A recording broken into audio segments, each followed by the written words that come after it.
우리 지난주에 살펴보았지만 15장에서는요, 7 대접 재앙이 준비가 됩니다.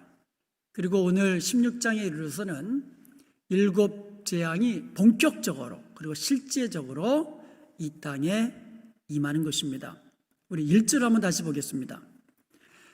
너희는 가서 하나님의 진노의 7 대접을, 여기에 보면은요, 7 대접이라는 말에 하나님의 진노라는 단서가 붙어 있습니다. 이 땅에 사람들에게 내리는 재앙이 하나님의 진노의 결과라고 설명하고 있는 거예요. 여기서 진노라는 헬라어, 티모스라고 하거든요. 이 말은요, 끌어올랐다가 다시 분출되는 화, 그런 뜻이에요. 그러니까 화가 확 났다가 가라앉는 게 아니라 그냥 더 폭발하는 거예요. 흥분시키는 포도주, 이런 의미가 있는 거예요. 그러니까 하나님께서 진노를 내리시는데 그냥 차분하게 내리시는 것이 아니라 그냥 화를 폭발시키듯이, 그렇게 이 하나님의 진노가 얼마나 크고 무서운가, 엄청난 것인가를 설명해 주는 그런 단어예요. 하나님의 진노. 하나님의 진노의 7 대접을 땅에 쏟으라. 여기서 쏟는다라는 동사 에케오라고 하거든요. pour out, 그냥 확 쏟아버리는 거예요. 한번 쏟아지면 되담지 못하잖아요. 그래서 나팔 재앙이 지금부터 심판이 시작된다는 시작을 알리는 재앙이라면 대접 재앙은 마지막 재앙이에요. 실제적으로. 그리고 이제 이 재앙 이후로는 더 다른 재앙이 없다, 마지막 재앙이다, 그것을 설명해 주는 그런 단어입니다. 쏟아버린다는 거예요. 쏟아버린다는 거예요. 다 쏟아버리는 겁니다. 하나님의 진노를. 나팔 재앙과 대접 재앙은요, 아주 서로 밀접한 병행 관계에 놓여 있습니다. 그래서 나팔 재앙이 시작을 알리는 거라면 대접 재앙이 실제적인 재앙이라고 이제 설명하기도 하잖아요. 그래서 이 두 재앙 사이에는 아주 밀접한 병행 관계가 있습니다. 한번 도표를 한번 보겠습니다. 이 도표를 보시면 알겠지만 첫 번째 나팔 재앙이 이제 땅에 떨어지잖아요. 대접 심판도 대접을 땅에 쏟습니다. 두 번째 나팔 재앙은요, 바다에 던져지는데 대접 심판도 대접을 바다에 쏟습니다. 세 번째는요, 강과 물샘에, 횃불 같은 큰 별, 이게 쓴물이 되거든요. 그래서 강과 물샘에 떨어지는데 대접 재앙은요, 강과 물 근원에 쏟는다. 더 똑같습니다. 땅, 바다, 강물 근원.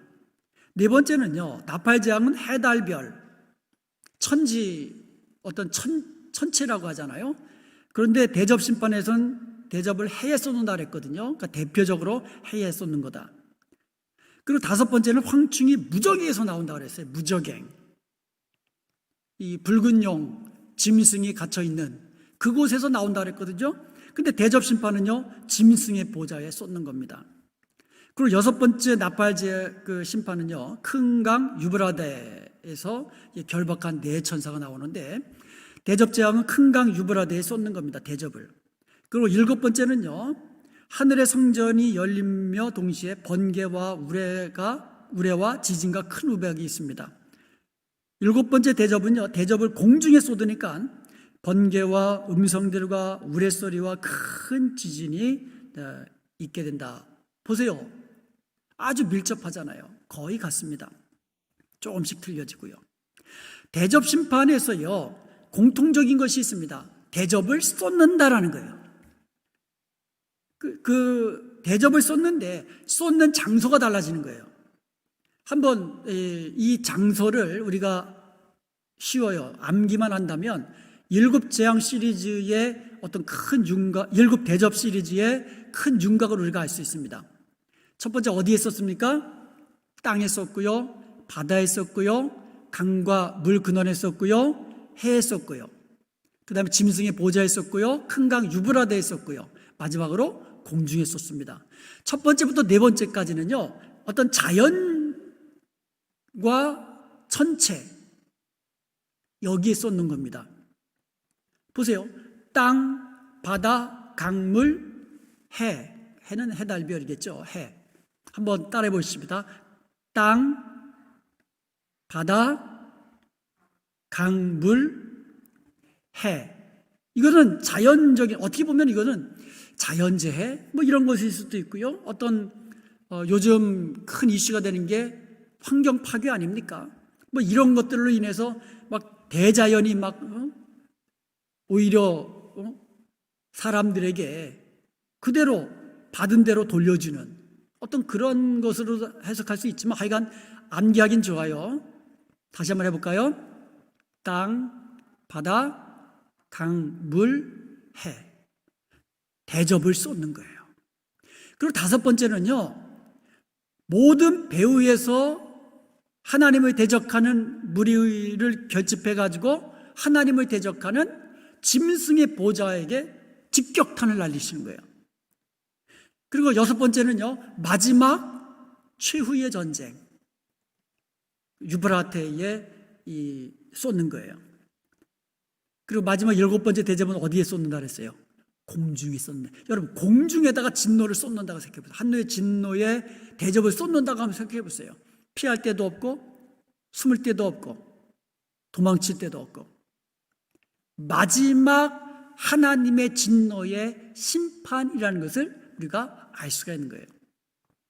자, 이 일곱 나팔과 또 일곱 대접이 병행 관계에 있다는 것도 보았고요. 또 구체적인 면에서 이제 조금씩 차이가 있는 건 우리가 살펴보았습니다. 그럼 지금부터 구체적으로 일곱 대접 심판, 그 중에서 첫 번째부터 다섯 번째까지 오늘 살펴보도록 하겠습니다.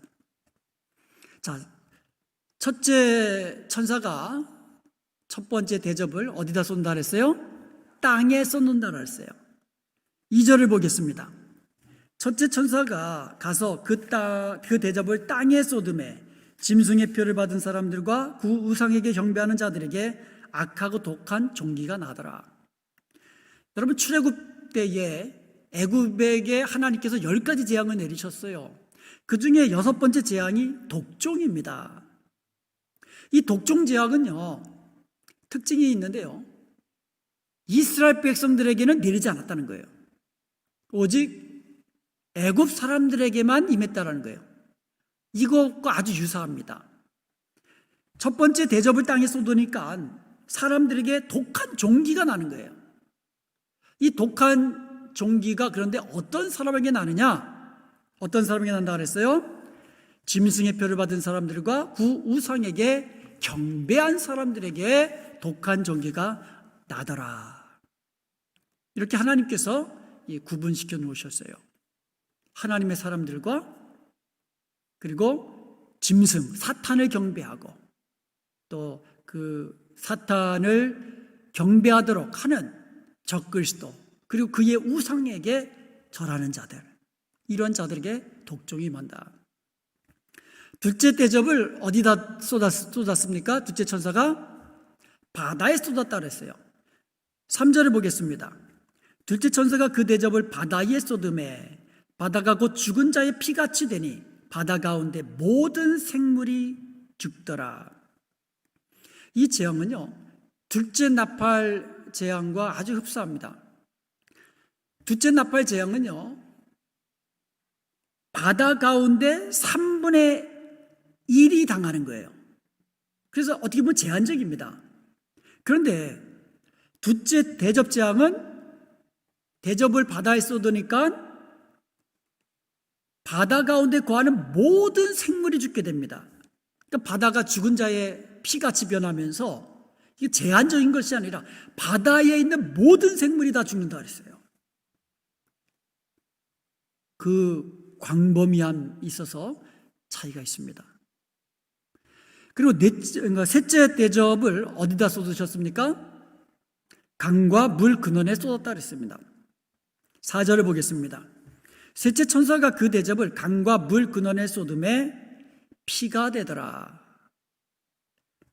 둘째와 셋째 재앙은요, 그 출애굽 때 하기 전에 애굽에 재앙을 내리실 때에 나일 강물을 피가 변하게 해가지고 사람들로 하여금 마시지 못하게 한 그 같은 첫 번째 재앙과 아주 유사합니다.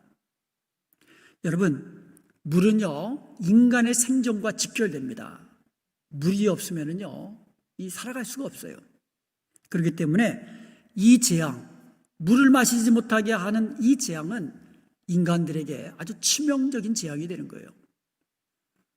물이 피가 되는 거예요. 강과 물이 피가 돼가지고 사람들로 하여금 마시지 못하게 하는 겁니다. 이것이 셋째 대접의 재앙입니다. 여기서 물을 차지한 천사들의 응답이 주어집니다. 그러니까 이와 같은 세 번째 대접을 강과 물 근원에 쏟으라 했더니 죽은 자의 피처럼 변하게 되어가지고 사람들이 마시지 못한 거예요. 그러자 물을 차지한 천사들의 응답이 5절에 나옵니다. 내가 들으니 물을 차지한 천사가 이르되 전에도 계셨고 지금도 계신 거룩하시니요 이렇게 심판하시니 의로우시도다. 여기에 보면은요, 물을 차지한 천사, 여기 원문이 어떻게 되어 있냐면 물들의 천사입니다. 물들의 천사. 이 말 뜻은 뭐냐면 물을 주관하는 천사라는 뜻이에요. 계시록에는요, 이런 천사들이 나옵니다. 예를 들어서 불을 다스리는 천사, 바람을 다스리는 천사, 이런 천사들이 나와요. 계시록 7장 1절에 보면 바람을 통제하는 천사가 나오고요, 계시록 14장 18절에는 불을 다스리는 천사가 나옵니다. 그리고 오늘 본문 16장 5절에 보면 물을 다스리는 천사가 나오는 겁니다. 이 물을 다스리는 천사가 응답하는 거예요. 뭐라고 응답합니까? 전에도 계셨고 지금도 계신 거룩하시니요. 전에도 계셨고 지금도 계신, 뭐가 빠진 것 같지 않아요? 장차 오실. 보통 여태까지 보면은요, 예전에도 있었고 전에도 계셨고 또 지금도 계시고 장차 오실 하나님, 이게 어떻게 보면 계시록의 전형적인 하나님을 묘사하는 그와 같은 묘사하는 말들이거든요. 그런데 계시록 11장 17절과 18절에서처럼 장차 오실 이라는 이 이름, 하나님의 이름을 묘사하는 것 중에 하나가 빠져 있어요. 그때도 제가 설명해 드린 바가 있죠. 왜 생략되었을까? 장차 오실 이는 미래적인 것을 의미하거든요. 그런데 지금 이 심판은요, 장차 오실 이가 지금 현재화되어서 현재 지금 하나님의 심판 가운데 시작되었다라는 것을 의미하는 말씀이에요. 미래의 종말이 완성된 형태로 지금 시작되고 있다는 것을 지금 보여주고 있는 그 같은 말씀이라는 것입니다. 이렇게 심판하시니 의로우시도다. 누가 의로우시다는 거예요? 하나님이 이렇게 심판하시니 하나님이 의로우시도다. 의로우신 하나님, 하나님의 의로우심을 지금 선언하고 있어요. 6절에 보면 왜 그러냐? 그들이 성도들과 선지자들의 피를 흘렸으므로 그들에게 피를 마시게 하신 것이 합당하니라. 그들이 성도들을 핍박하고 죽였던 그들이 성도들의 피를 흘렸기 때문에 하나님이 그들의 피를 흘리게 함으로써 갚으셨다라는 거예요. 그렇기 때문에 이것은 합당하다. 하나님은 의로우시다는 거예요. 그러면서 7절에 또다시 반복합니다. 또 내가 들으니 제단이 말하기를 그러하다. 주 하나님 곧 전능하신 이시여 심판하시는 것이 참되고 의로우시다 하더라. 여기 보면은요, 5절에서는 하나님이 의로우시다 그랬어요. 7절에서는요, 무엇이 의롭다는 거예요? 하나님의 심판이 참되고 의로우시다는 거예요. 주어가 달라요. 5절에는 하나님이 의로우시고 7절에는 하나님의 심판이 참되고 의로우시다는 거예요. 이 말이 무엇입니까? 하나님은 의로우시기 때문에 하나님이 하시는 일은 모두 의로우시다는 거예요. 거기에 심판이 포함되는 거예요. 하나님 그분이 의로우시기 때문에 하나님이 하시는 심판도 참되고 의로우시다라는 거예요. 하나님은요, 죄 없는 자를 심판하지 않으십니다. 하나님의 심판은 죄 있는 자에게 하시는 심판이에요. 사람들이 죄를 지었기 때문에 재앙을 당하고 심판을 당한다 이거예요. 그러므로 이것은 하나님의 심판의 타당성과 정당성을 지금 보여주고 있는 겁니다. 이 사실은요, 제단이 말하기를 이라는 말에서 찾아볼 수 있어요. 제단이 말한다. 이 제단은요, 계시록 6장 9절에서 10절에 보면은요, 핍박을 받아서 순교를 당한 순교자들이 하나님 앞에 신원하는 그 제단이에요. 그리고 계시록 8장 3절에서 5절까지 보면은요, 성도들의 이 기도가 상달되는 그러한 제단입니다. 다시 말하면 성도들과 또 이 땅에서 핍박당한 성도들과 이 땅에서 죽음을 당한 순교자들의 신원이 있는 곳, 그것이 제단입니다. 즉 사람들이요, 그 순교자들의 피를 흘리게 했죠. 그리고 성도들을 핍박했습니다. 그것을 의로우신 하나님께서 그대로 갚아주신다는 거예요. 그들의 신원과 그들의 기도를 들으시고 그대로 합당하도록 그들에게, 그러니까 오히려 핍박한 자들에게 그대로 돌려주신다. 피를 흘리게 했기 때문에 피로써 갚아주신다라는 것을, 그래서 하나님은 의로우시고 하나님의 심판은 의로우시다, 참되고 의로우시다, 이렇게 말씀하고 있는 겁니다. 자, 네 번째 대접을 어디다 썼습니까? 해에다 썼습니다. 8절에 보니까 넷째 천사가 그 대접을 해에 쏟음에 해가 권세를 받아 불로 사람들을 태우니 그랬어요. 여러분, 넷째 나팔 재앙을 보면은요, 해가 빛을 잃어버린다 그랬어요. 한번 비교한 표를 한번 보시기 바랍니다. 저 표를 보시면 아시겠지만 네 번째 나팔 부는 재앙은요, 해가 그 결과 빛을 잃어요. 어두워집니다. 그런데 네 번째 대접 재앙은요, 해가 오히려 뜨거워지는 거예요. 그래서 불로 사람들을 태우는 겁니다. 여러분, 불은요, 심판을 나타내는 거예요. 심판의 불입니다. 히브리서 10장 27절에 보면 오직 무서운 마음으로 심판을 기다리는 것과 대적하는 자를 소멸할 맹렬한 불만 있으리라. 하나님을 대적하는 자에게는 심판하시는 맹렬한 불이 임한다는 거예요. 근데 놀라운 거는요, 그런 엄청난 하나님의 진노의 심판, 진노의 재앙 가운데서도 사람들이 회개하지 않는다는 거예요. 오히려 하나님을 대적한다는 거예요. 하나님의 이름을 회방한다는 겁니다. 9절입니다. 사람들이 크게 태움에 태워진지라 이 재앙들을 행하는 권세를 가지신 하나님의 이름을 비방하며 또 회개하지 아니하고 주께 영광을 돌리지 아니하더라. 여러분, 그 애굽에 10가지 재앙이 임할 때에 애굽 왕 바로가요, 한 첫 번째, 두 번째 재앙이 임한 다음에 아이고 하나님 하면서 이스라엘 백성들을 내보냈으면 아마 그 다음 재앙은 애굽 땅에 임하지 않았을 겁니다.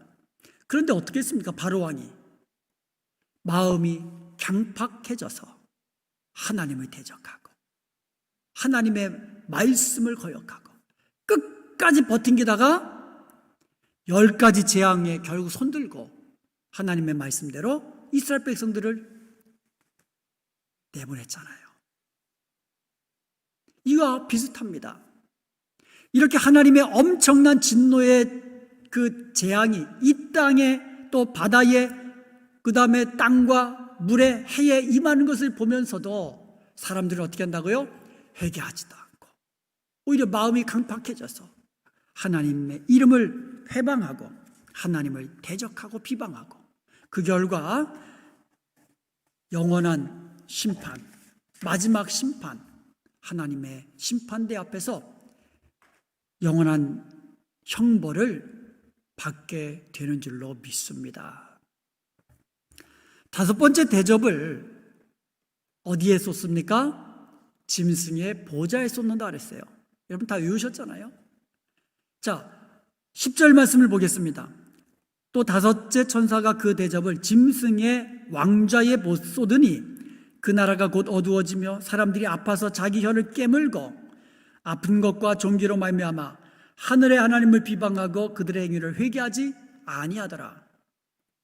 짐승의 왕좌에다가 대접을 쏟아버리니까 나라가 어두워지고, 그리고 아픈 것과 종기가 사람들에게 난 거예요. 얼마나 아픈지 사람들이 자기 혀를 깨문다 그랬어요. 여러분, 내 혀를 내가 깨물면 어떻게 됩니까? 그 자살하는 거 아니에요, 결국? 차라리 죽는 게 낫다는 거예요. 그만큼 엄청난 통증이 유발되고 고통이 유발되는 그러한 종기가 임한다는 거죠. 자, 지금까지는요, 어떤 자연계나 어떤 천체에 임했는데, 다섯 번째 그 대접 재앙에서는요, 짐승의 그 보좌, 짐승의 왕자에 임한 거예요. 다시 말씀드리면, 세상에서 왕노릇하는 짐승의 보좌도 하나님의 심판의 대상이다. 이렇게 말씀하고 있는 겁니다. 짐승의 왕자에 대한 하나님의 심판은요, 더욱더 종말적인 특성을 갖는 거예요. 이제 점점 끝을 향하여, 지금 종말의 끝을 향하여서 지금 다가가고 있다는 것을 지금 보여주고 있는 겁니다. 그 중에 하나가 짐승의 왕자에게 대접을 쏟는다는, 이것에서 우리는 알 수가 있는 겁니다. 자기 혀를 깨물 정도로 죽기보다도 더한 통증을 겪으면서도 사람들은 어떠했다 그랬습니까? 회개하지 아니하고 하나님을 비방하고, 계속해서 지금 반복되는 말이 뭡니까? 이런 엄청난 재앙 속에서도 사람들은 회개하지 아니하더라. 하나님을 믿지 아니하고 오히려 하나님을 대적하고 비방하더라. 하나님의 이름을 회방하더라. 이런 말들이 계속 나오는 거예요. 이것은요, 역설적인 진리가 있습니다. 하나님은 끝까지 사람들에게 회개의 기회를 주시고 회개하고 하나님께로 돌아오기를 기다리신다. 이런 하나님의 모습을 지금 보여주고 있는 거예요. 하나님은 계속해서 이 재앙을 통하여 돌아와라, 회개하라, 내 아들 예수 그리스도 이름을 믿고 구원받아라, 계속해서 돌아올 기회, 회개할 기회를 주시지만 사람들은 어떻게 한다고요? 엄청난 재앙을 당하면서도 오히려 하나님을 비방하고 하나님을 대적하고 회개치 아니하고 종말의 영원한 심판을 향하여 달려가더라, 이거예요. 이 모습에서 우리는 무엇을 알 수 있습니까? 하나님의 심판이 정당하다, 이것을 알 수 있는 거예요. 그들은요, 회개할 의지를 전혀 보여주지 않음으로써 자신들이 악함을 스스로 증명하는 거예요. 사람들은 자신의 악함을 증명하고, 하나님은요, 계속해서 회개할 기회를 주심으로써 하나님의 심판이 얼마나 의롭고 참되고 정당한가를 보여주고 있는 겁니다. 이것이 구원 얻은 백성들과 차이점입니다. 하나님의 택하신 백성, 구원받은 백성들은요, 하나님이 채찍질 하실 때 그 사람들은 손들고 하나님께로 돌아옵니다. 회개하고 주님 품으로 돌아옵니다. 하나님께서는 이러한 방법을 과거에도 쓰셨고 지금도 쓰시고 계시며 앞으로도 쓰고 계실 것입니다. 왜요? 하나님의 사람들은 회개하고 하나님께로 돌아오라고 계속해서 그 고난을 통하여서 기회를 제공하시는 겁니다. 이런 측면에서 고난 당하는 것이 내게 유익이다. 이것이 진리의 말씀이 되는 겁니다. 고난이 없었더라면 그냥 내 방식으로 세상 쫓아서 짐승을 경배하면서 편리한 대로, 편한 대로 이렇게 나아갔을 텐데 오히려 고난을 통하여서 하나님의 법을 깨닫게 되고,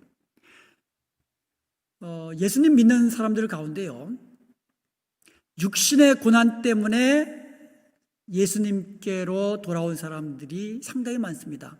간증하는 사람들 보세요. 만약에 육신의 고난이 없었더라면 지금까지도 하나님께 돌아오지 않았을 터인데, 육신의 고난 때문에 고난을 통하여 하나님 찾게 되고 하나님께로 돌아와 예수님 믿고 구원받은 사람들의 간증, 우리는 우리 주위에서 많이 보고 듣게 되는 겁니다. 구원 얻은 성도들은요, 고난을 통하여서 오히려 거꾸로 거룩하신 하나님을 닮아가는 그와 같은 모습으로 날마다 성장해 나가게 되기 때문에 고난이 성도들에게는 때로 유익이 된다는 거예요. 그렇기 때문에 성도들은요, 고난을 두려워한다든가 무익하게 여긴다든가 또 고난의 때에 하나님을 원망하지 아니하도록 조심해야만 합니다. 오히려 고난의 때에 더욱더 감사하고 감사거리를 찾고 고난 중에 하나님께서 보여주시는 그 하나님의 뜻을 깨닫고 고난을 통하여서 하나님께서 주시는 정금같이 나오도록 하는 믿음의 사람이 되고, 또 고난을 다 통과한 다음에 주시는 하나님의 그 은혜와 복을 누리는 축복의 백성이 되어야 될 줄로 믿습니다. 이것이 다른 거예요. 그렇지만 멸망하는 자들은 어떻게 됩니까? 고난이 올 때에, 재앙이 올 때에, 심판이 말 때에 끝까지 회개하지 아니하고, 끝까지 예수님 믿지 아니하고, 끝까지 하나님을 거역하고 회방하고 비난하는, 그래서 마지막 때 하나님의 심판대 앞에서 영원한 형벌 받게 되는 진노의 자식이 되는 것입니다. 오늘 이 마지막 재앙, 그 7 대접을 이제 쏟는 그 재앙 가운데 첫 번째부터 5번째까지 살펴보았습니다. 하나님의 말씀은 진리이십니다. 하나님은 신실하십니다. 하나님이 말씀하신 것은 그대로 되어지는 겁니다. 이제 주님 다시 오실 날이 얼마 남지 않았습니다. 하나님의 마지막 심판이 우리에게 임할 날도 얼마 남지 않았다는 거예요. 우리가 그 날을 우리는 두려워하는 것이 아니라 우리는 그 날에도 믿음을 지키며 하나님의 이름을 배반하지 아니하며 주어진 사명 죽도록 충성하는 충성스러운 하나님의 종들이 되어서 우리 모두 하나님 앞에 섰을 때에 잘했다 칭찬받고 의의 면류관, 생명의 면류관, 영원히 빛나는 이 면류관 다 받아 누리는 저와 여러분 되시기를 주님의 이름으로 축원드립니다.